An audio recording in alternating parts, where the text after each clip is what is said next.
for listening to Uncle Sam's Soccer Podcast, keeping you up to date with the latest in American soccer. And don't forget to subscribe. It's open to Mihajlovic! Pure joy for Georgie. Mihajlovic makes his mark, a goal on his debut. They get forward, the ball gets in between the lines, the ball turns over, Nick Lima pushes it forward. Now you've got 2, 3, 4 runners. Corey Baird with a great look, but Mihajlovic, first time, if he takes a touch, it closes down the angle. Corey Baird, perfect pace, but Mihajlovic having a great January in 2019. And you will always remember your first. What a moment for the 20-year-old kid from the Chicago. That was a really good tackle from Lima. The cross two, and there's the second goal. Nick Lima made it happen, but it's a walk in the park for Walker Zimmerman, who keeps on scoring goals. Special as always is Jonathan Lewis. A pretty special move and a special moment for Christian Ramirez.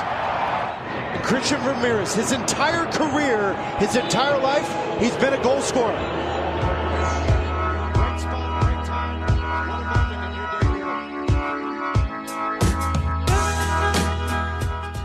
Hello everyone, my name is Steven Jotter and welcome to Uncle Sam's Soccer Podcast. Joining me today are Armand Kafai and Joseph Lowery.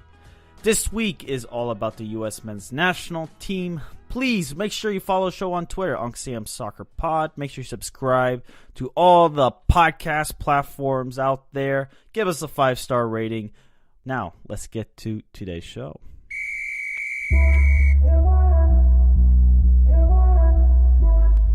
Alrighty, boys, you ready to talk about a game that less than 10,000 people attended? Yeah, but you know who was there?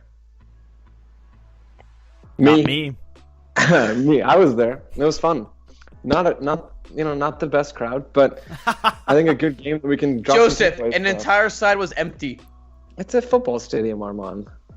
Yeah, but still. Were you part of the press? Yeah, it was pretty bad. It was pretty bad. Yeah, I was up on the box, so okay. It was even more apparent from up there. Right, but we'll talk about the game, listeners. Don't worry.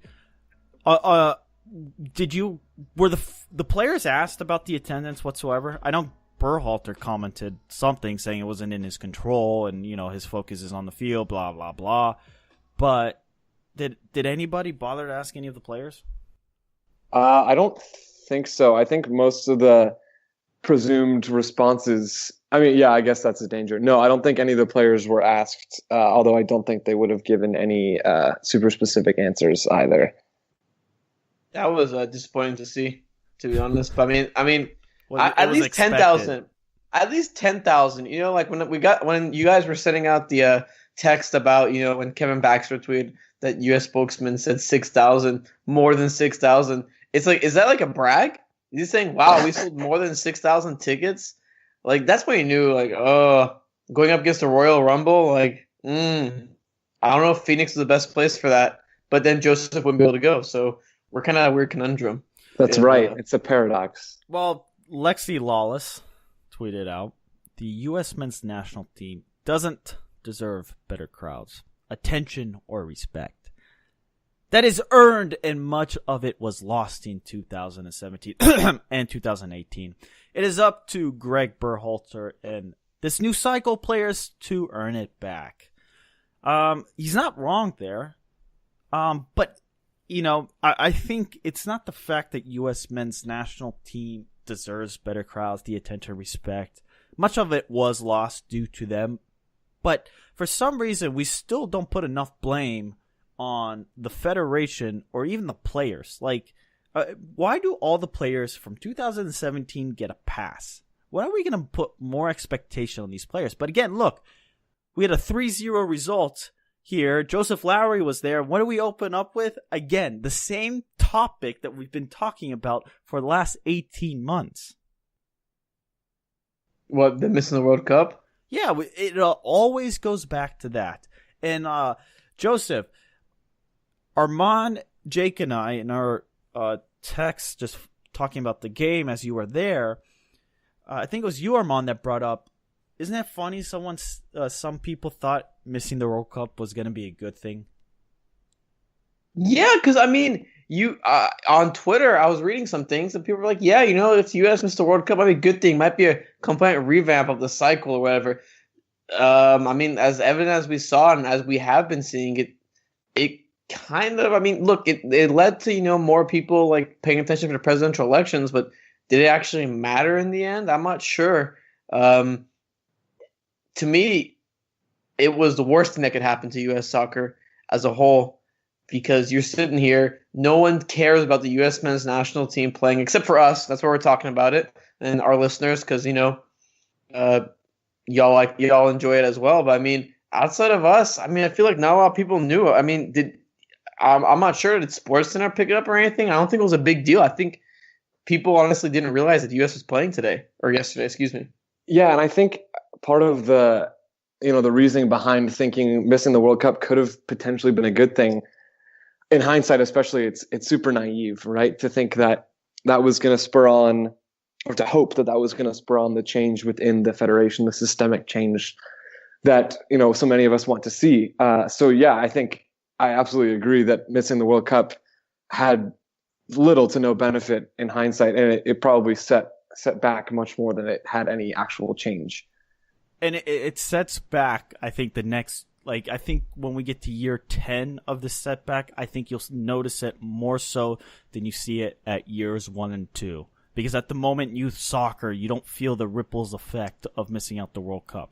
We don't see that category of in between the 5 and 12-year-olds get inspired by seeing their countrymen out on that field.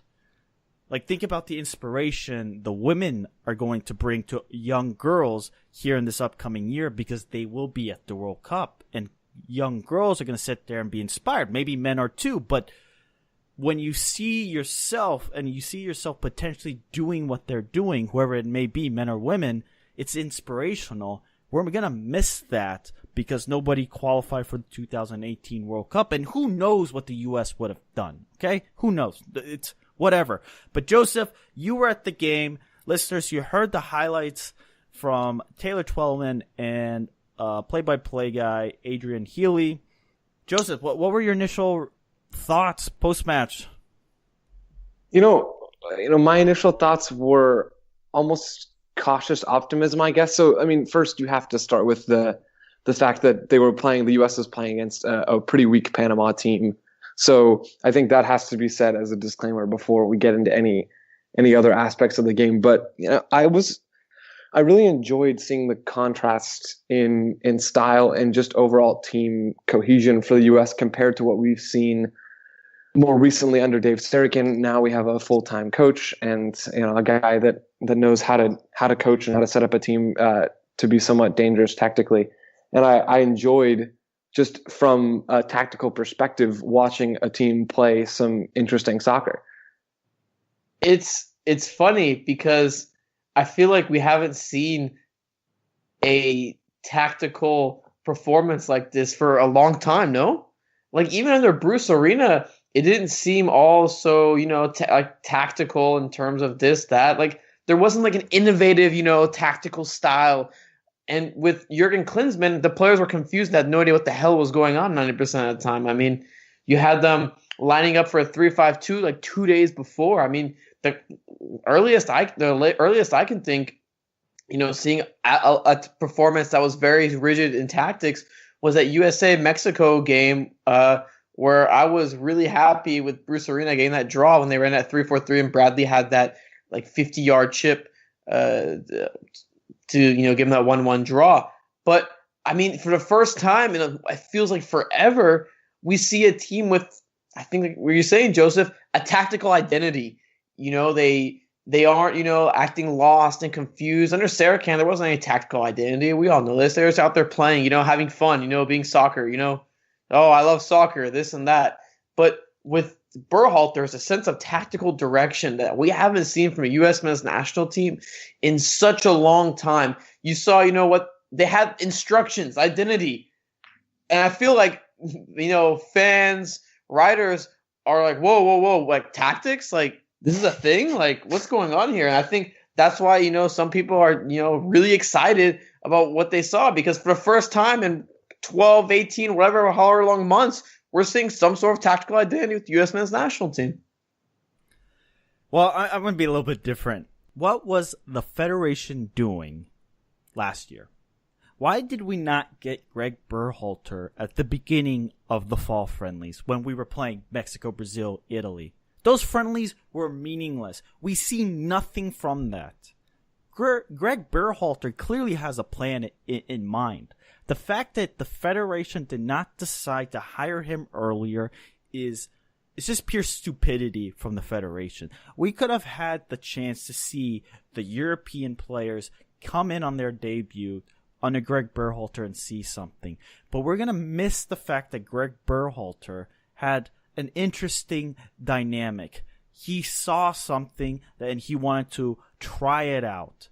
Gregg Berhalter becomes the third U.S. men's national team head coach in the modern era to win in his managerial debut. You know who the last one was, Armand? Bob Bradley? Bob Bradley, a 3-1 win versus Denmark in 2007. Now, Joseph, who was the first manager to win in his debut?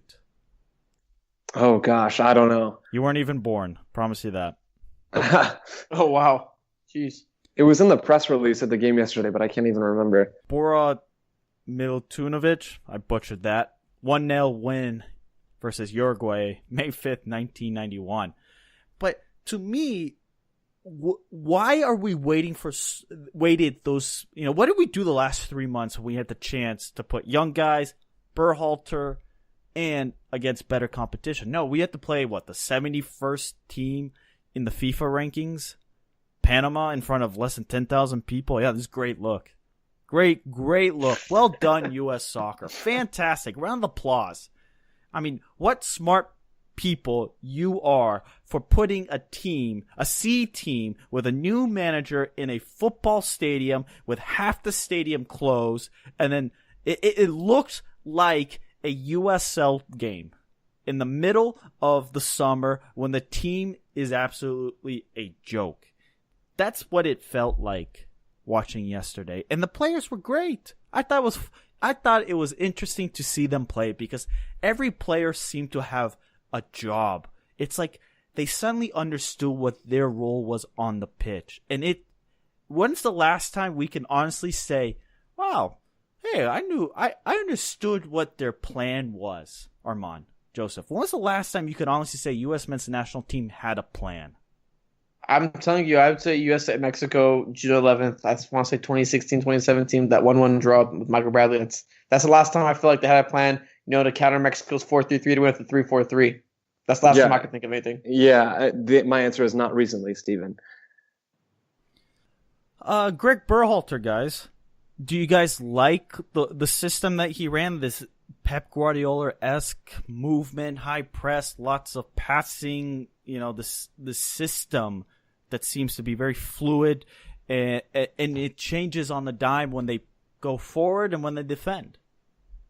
Yeah, I really enjoyed watching Berhalter's system. I think, like you were mentioning, it was very clear that the players had specific roles. In talking with some of the players leading up to the game and then again after the game on Sunday, I think it was very clear in their comments in the responses to questions that they had very specific tasks. The wingers, their responsibility was to try to stretch the back line and a lot of times to stay wide, but occasionally they would tuck inside at specific moments. Nick Lima's role sort of as that interior fullback, number 6 alongside Bradley, he clearly had some very defined tactical instructions, and I think that's true for every player. So that was refreshing to see, and it was enjoyable to watch. I agree with Joseph. I think that Nick Lima wrinkle of him going into midfield has given every MLS and U.S. men's national team writer the right to call Gregg Berhalter Guardiola. I think I've seen that comparison at least 8 times now, which I just want to say, hold your horses. You're playing against a Panama F team or something like that, and it's encouraging to see. As I think, I don't know if you tweeted this out and Matt Doyle, but I know one of you guys did, where it's a picture of the three back line with Lovitz, being more central, and then you have Lima just pushed into the midfield. And I mean, you have to kind of make that jump to say, hey, it's kind of Guardiola-esque. I mean, we can calm down by saying Berhalter's next Guardiola because they both are bald, and they both play with inverted fullbacks. But it's an interesting wrinkle that we saw early. I think, Steven, I texted you like within the second minute. I was like, this seems really Guardiola-esque in terms of the way they were playing. And I like what Gregg Berhalter does. I mean, I think we talked about how we never thought that he was the worst hire, but just the way USSF was doing things, he presents something tactically, and he added some wrinkles in the match. I mean, I enjoyed what I saw. I honestly, for the first time in a very long time, I enjoyed watching U.S. soccer. It wasn't like Dave Sarakan. I truly enjoyed it, and I think Berhalter. He's gonna have to have more wrinkles because, man, this is not the best we're gonna see this team. These are MLS players. There's gonna be plenty of players that are better who are gonna make the system even look better. So I'm waiting to see that before I make my final judgment. Yeah, and Armand, we keep talking about like these individual wrinkles that Berhalter puts in, and I think it's really interesting that that's the perception of Berhalter's tactics, is that he throws in these things, these individual maybe specific tactics, because it'll be really fun to see, or I guess it'll be interesting to see, maybe against Costa Rica and then again in March, do we see this inverted fullback again? Do we see something completely different? Is that what we get in Berhalter? Is that the sort of constantly evolving, constantly changing sort of tactics that we're going to see? Or is it going to be a little bit more rigid? I mean, obviously in Columbus, he did throw in some tweaks here and there. Maybe he switched to a 4-4-2, or I know he has played with a little bit of an inverted fullback before. But I think it interests me, and I know that I'm far more nerdy about this than 99% of other people, but it interests me to see sort of what the next game is going to look like, and then the next game, and then the next game. So I think in that small way, that's a win for the U.S. national team. Sorry, Steve. I just want to interject. My ultimate question is, I mean, specifically these is inverted fullbacks the right word, or more, I guess, centralized fullbacks, drifting into the midfield? I think we're still trying to figure out the right word for it. Yeah, I don't know the right word, because I think Pep said inverted or something like that, and everyone's like jumping on that because Pep Guardiola is God. But I'm interested to see if this is, because it's interesting, right? Because how many players that are fullbacks does the U.S. men's national team have? And it's not a knock on Nick Lima. He played outstanding that night. But against top teams, I don't see that, being the most ideal person. Having Nick Lima start and drift into the midfield, specifically. I don't know if U.S. and, call me crazy, I don't know if the U.S. has a truly technical right or left back that can play that role. Yeah, I think I agree with you. And to counter that, I'll pose this question. Do you guys think that Tyler Adams is an option for that sort of hybrid outside-inside midfielder position? I would think him. And you know what? I know Steven was about to say something, and we totally just hijacked it. But I think this gives life to Kellen Acosta. Now, call me crazy, but Kellen Acosta plays, box-to-box mid. He's had experience playing left back and outside back. If this is a system Berhalter really wants to use, if you're Kellen Acosta and you're watching this, and Joseph, remember, we both mentioned that this training camp was huge for Kellen Acosta, and what happened? He got sent home. Berhalter said, he was maybe a little out of shape, and, he made his little tactical work. But if I'm watching this and I'm Kellen Acosta, I'm saying, I've done this before. I've literally been a left back in some matches for FC Dallas and under Jurgen and under Bruce Arena, and I've played center mid. Why am I not in the picture for this? This is something, if I'm, like the Tyler Adams, I agree. I think Tyler Adams is a perfect option. But if I'm Kellen Acosta, I'm looking at this and saying, okay, if you're going to play this way, I can play this way. I'll work my tail off to get to that point. And that's why I'm intrigued, to see what he does in that role. Yeah, I think you make a fair point, honestly. I wouldn't be surprised to see him at some point, if he can work his way back into the national team picture, that is. So in a span of 6 weeks, Gregg Berhalter is Pep Guardiola? Is that a conclusion here? No, that's No. the MLS writer's conclusion. All right, MLS writers, I love y'all. I love y'all. But I swear to God, I've seen Pep Guardiola and like Gregg Berhalter in a sentence too many times. We gotta chill out, guys. Armand, Like, I deliberately did not make that comparison in my article today. Okay, and you know what, Joseph, you're like the first person I've heard. Everyone's like, this is a sprinkle. It's just so. I know I ain't says Guardiola-esque, but everyone's saying that's too much Berhalter Pep comparisons. Let's temper expectations a little bit. Let's go with I don't know, Patrick Vieira. I mean, a little bit better, you know. Patrick a little bit better. Vieira. What? I don't know. I'm just thinking, you know. Now you're some just bald searching for names. Some Arsene Wenger. bald manager. Bald Arsene manager. Wenger. No, he's not bald. Oh, he's not. He's not bald. He's not bald. I mean, what are you gonna do? Zinedine Zidane. All right, man. Like, I'm gonna throw a red flag on that. I was comparing to a kind of MLS guy. I kind of went up a little bit, but you know. Okay. Zidane, I'm down. On a more serious note, we talked about Gregg Berhalter's system, and we'll talk about what it means with the European players later on. But let's talk about individual performances. Were there a couple players, guys, that you thought had a really good game in the sense of maybe they have a chance to make an impact here going forward with Gregg Berhalter as the manager, or were there names that, you know, struggled? They say, you know what, once the European players come in, you know, they're not going to see light of day on this national team. Joseph, you want to get this first? Sure. Yeah, you're the man. I'll just take two guys. I really enjoyed Walker Zimmerman's performance as that sort of right center back, or, you know, I guess partly in a back three and partly in a back four. I think he was the most aggressive of the defenders outside of Nick Lima in terms of his willingness to pass forward and try to break Panama's lines with his passing. So I appreciated that. And then obviously he got that goal as well. He's always a monster in the air when he gets in the box on set pieces or on that cross like the one Lima delivered. And then the other one for me, I really enjoyed, I guess this is two people, but both the number 8s or the number 10s, whatever you want to call them, Christian Roldan and Jordi Mihailovic. I think they were excellent in their positioning, which I think had been clearly communicated to them, the specific spots that they needed to occupy. Mihailovic was active, making runs in behind.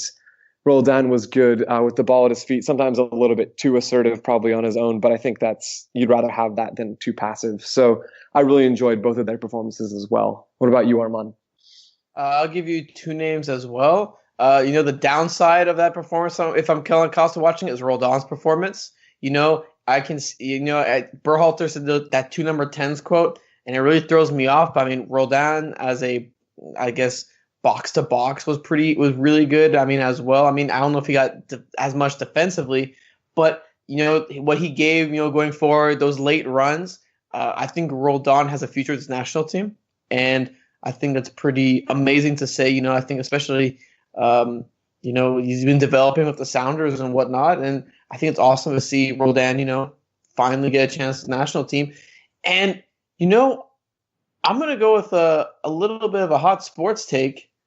People hate on Gyasi Zardes, but I think he did the job that Berhalter wants from his forwards and his system because. And I mentioned this once before. I'll mention it again. American Soccer Analysis, great website. Harrison Crowe showed me a statistic that, you know, talked about how Zardes wasn't as much involved in the build-up play for Columbus. And, you know, we kind of saw that a little bit. He was good in that combo play, and I think he's a fine forward in that role. I didn't think he had the best performance, but I think he had a good, solid performance that, you know, can put him into a picture of, hey, I mean, people hate on him for his first touch and everything like that.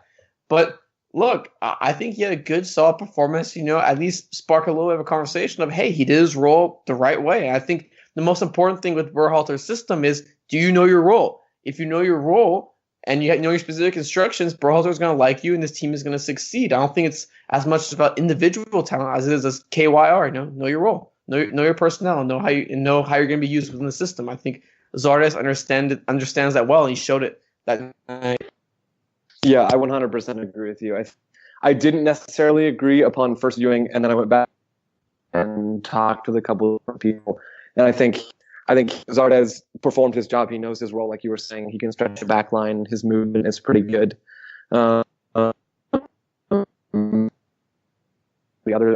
defenders, the other central midfielders and stuff like that. So, yeah, I think overall it was a pretty decent performance from Zardes. What did we make of Michael Bradley's performance there in the middle of the park? Oh, yeah, because you really want to go there, huh?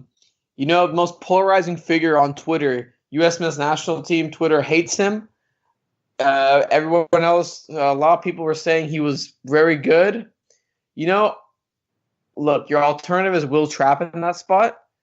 I think we know what we can get from Will Trapp. I think the experience Bradley provides on the pitch for a very young team is still important.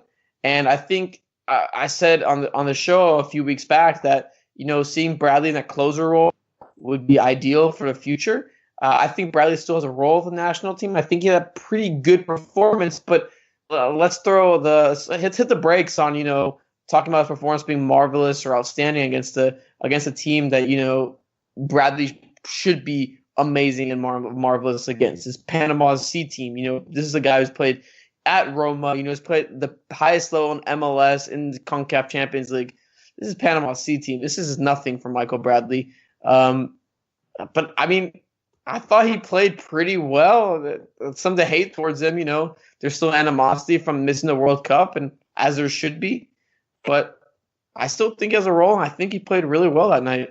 Yeah, and Arman, I want to be careful in terms of making that caveat for Bradley's performance, saying we expect him to perform well and to be capable against a weak Panama team.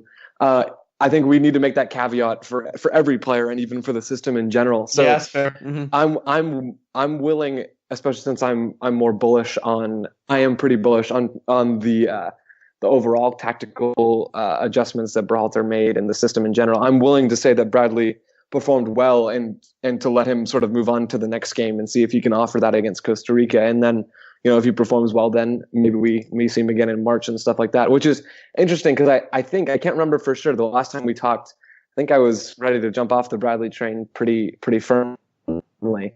But, Greg works his magic, and here we are. I mean, this guy goes from being the captain of the U.S. men's national team on the verge of qualifying for the 2018 World Cup. Fails. Goes on to win MLS Cup with Toronto. Screws himself with a PK that gets sent to Jupiter in the Champions League final against Chivas. Then he gets all this hate. He loses the captaincy to a dude who's played, I think, one other U.S. national game? It was the second? Yeah, something like that. Yeah, it's like his second game was Aaron Long's second game, yeah. Yeah. He is the most polarizing figure in U.S. soccer. This bold guy. Ibrahimovic calls him this philosopher when he should shut up and play. He has carried himself well. I think a performance like yesterday still puts his name on the team sheet for Gregg Berhalter and gives him a moment to pause before his name fully gets erased or fully gets put in, I'm done, we're moving on to the next generation of players. Bradley, whether we like it or not, has some sort of role. It might not be for the 2022 World Cup, but within the next 18 months, he still has a role. So get used to seeing him around. And a performance like that yesterday, I think, only helps him. So it'll be intriguing to see, especially with the Gold Cup, when there's something to play for, whether or not you think it's that big of something, but it's still something to play for. I think his leadership is going to be key there. But we'll see. I mean, Bradley has done everything he can to keep his name on the score sheet or on the team sheet. And it's a name that I think will intrigue U.S. soccer for the next 18 months. And I think this is good for U.S. soccer to have a polarizing figure like this. It's like when Landon Donovan got left off the 2014 World Cup roster by Klinsmann.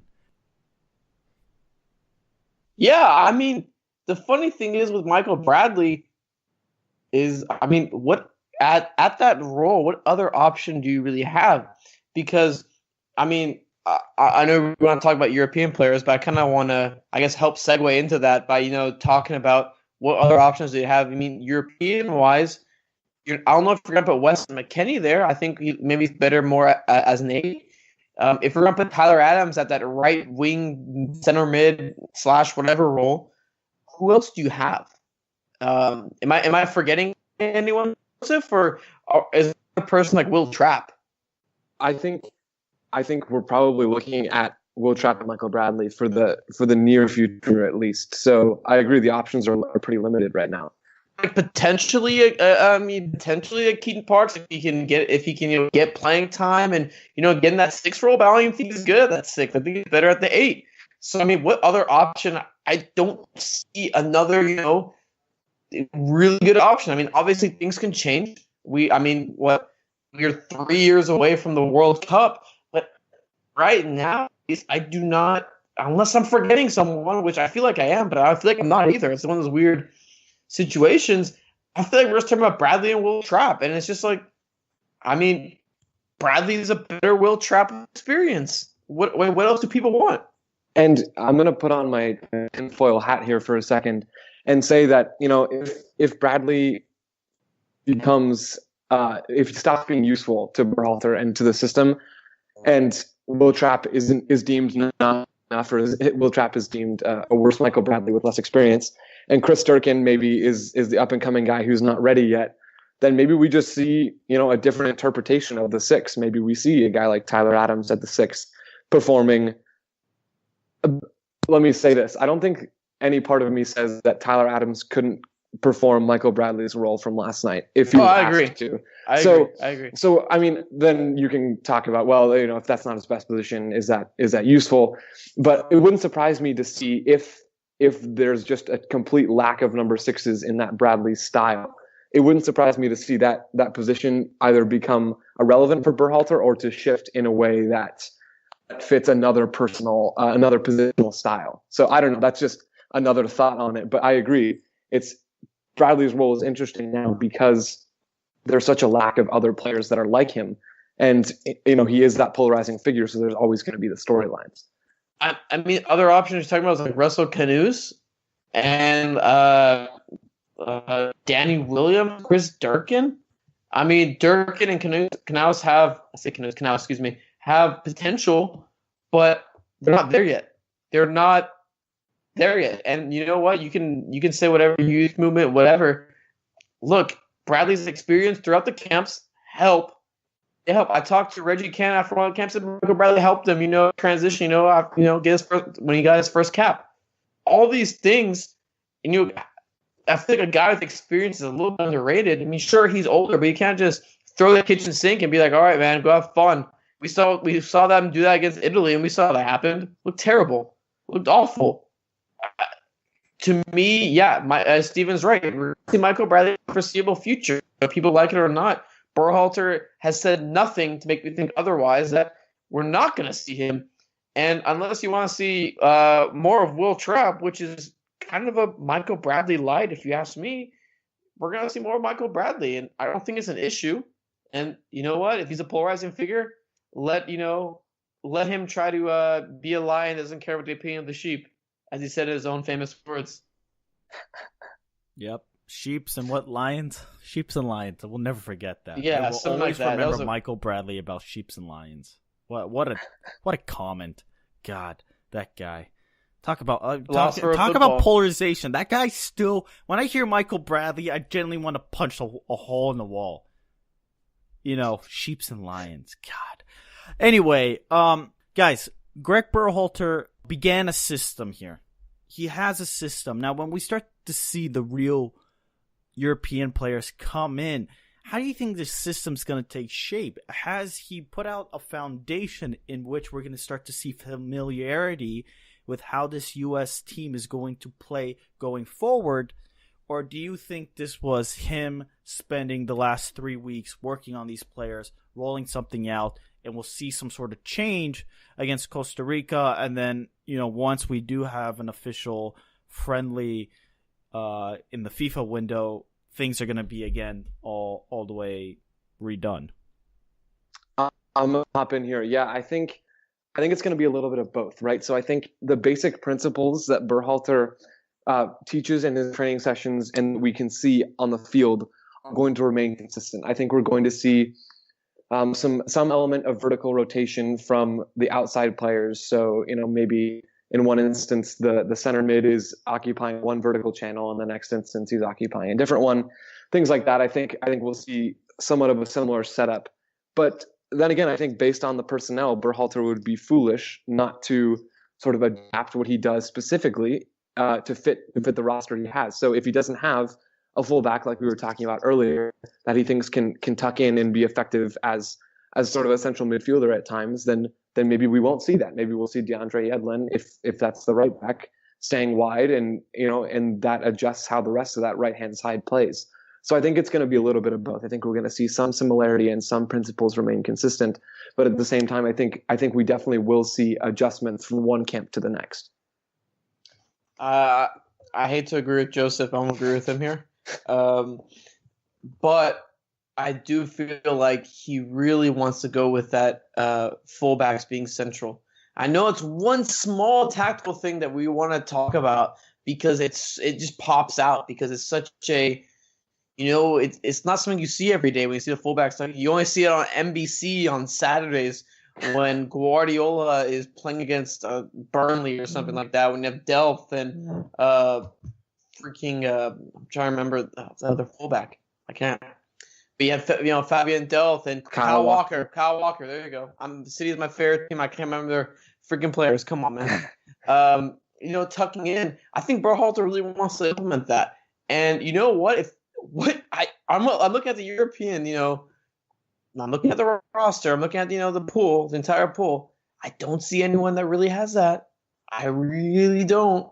And that's kind of scary. Is there going to be fullbacks that continuously, play for the national team? Or is Gregg going to be like, hey, look, you need to have the technical ability to play in the midfield, control the ball, and not just be, like a DeAndre Yedlin, being very athletic, very strong, going up and down the pitch very fast. But now you're in the middle.